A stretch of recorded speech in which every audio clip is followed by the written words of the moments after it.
Hello, everybody. It's Friday. That means it's time for another topic of the week. First things first, last week's topic, wanted to thank you to the community. I just want to say how grateful I am to everybody who left really nice messages in there. It's wonderful.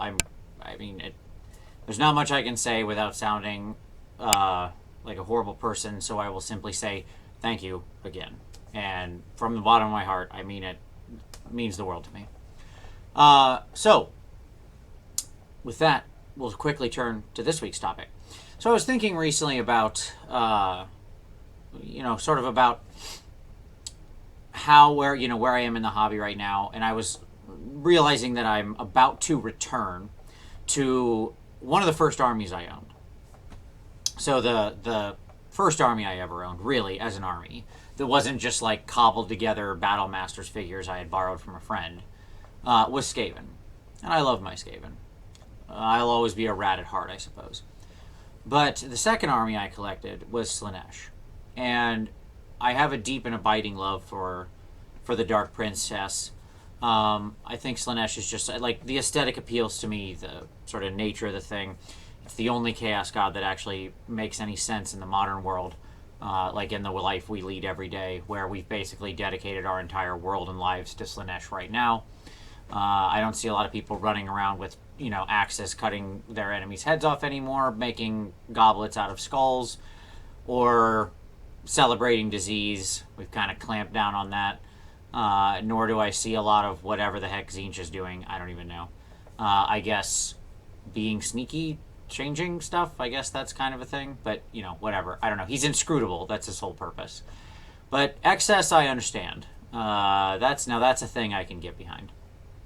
And as I was thinking about returning to one of my earliest armies and the challenge that that's going to be, because I still have all the figures back in one of those cases behind me, and they represent, things I've painted literally from like 2006, that sounds right, to now, And as you might guess, there's a, let's call it, varying level of quality amongst that. And so trying to figure out what I'm going to do with that army and whatever.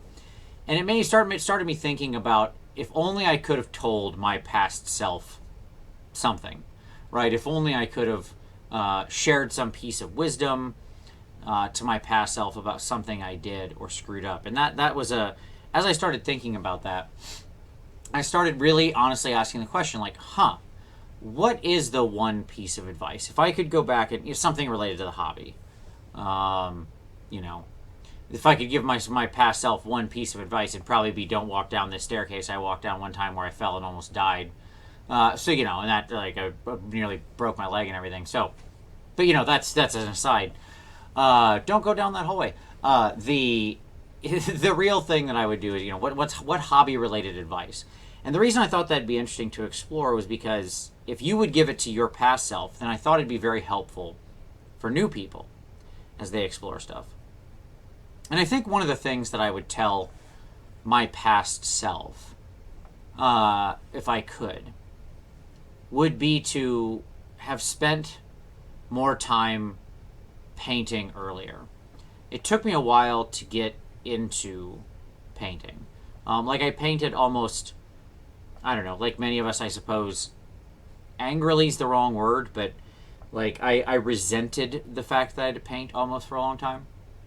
I never let myself enjoy it. It was always just like, get it done to get that unit done. An obligation more than an enjoyment. And then once I started really getting into it and doing it and sharing it, I found I enjoyed it so much more. And I think the advice I would give my past self would have been paint more, share more, talk more earlier. And it's a hobby that I'm almost sad I lost so much of my life not doing. I mean, I love it now, and I'm happy to be doing it now as much as I'm able to. And to not worry about failure as much. I think, like most people, when I started out, not only was I angry about what I could produce, but I was angry because I always felt like I was failing, like I wasn't painting what it looked like on the front of the box or something like that, as many of us do. And I think I'd go back and tell myself, one, paint more for the enjoyment of it, share more with other people, seek out more feedback, And I think I'd tell myself to not worry about not getting it right. You're not going to for a long time. And I don't think I still do, as a matter of fact. But I think about where, how much more time I could have been enjoying that, and how many more armies I could have painted. Boy, wouldn't that be great? I'd love to have some more armies painted. So that's the advice I would go back and give my past self. What advice would you give your past self? So I think it's an interesting hobby-related advice. Again, I think it's just interesting to think about, because we learn so much in this hobby as we go along. Sort of as time passes and we all become more experienced hobbyists or players. And by the way, this doesn't have to be specifically related to a hobby thing like it is for me. It could also be playing, or you collect this army sooner, or don't collect this army at all. You're going to hate it, or anything like that is fine. But we learn so much, and I'm not sure that we necessarily communicate that. There's no knowledge base out there, right, that somebody can easily go to and learn these kinds of things. Things like the Honest Wargamer site are good for helping people make the right choice in their first army, but there's a lot more to it than that, right? And so I thought this would be an interesting exercise. So, what's the one piece of advice you would give your past self about the hobby in general? And drop that down in the comments. Or, as always, make a response video. Response videos, as always, will be linked down below. Very much look forward to the discussion on this one. Let's all share with each other, and we'll see if maybe we can all learn something together.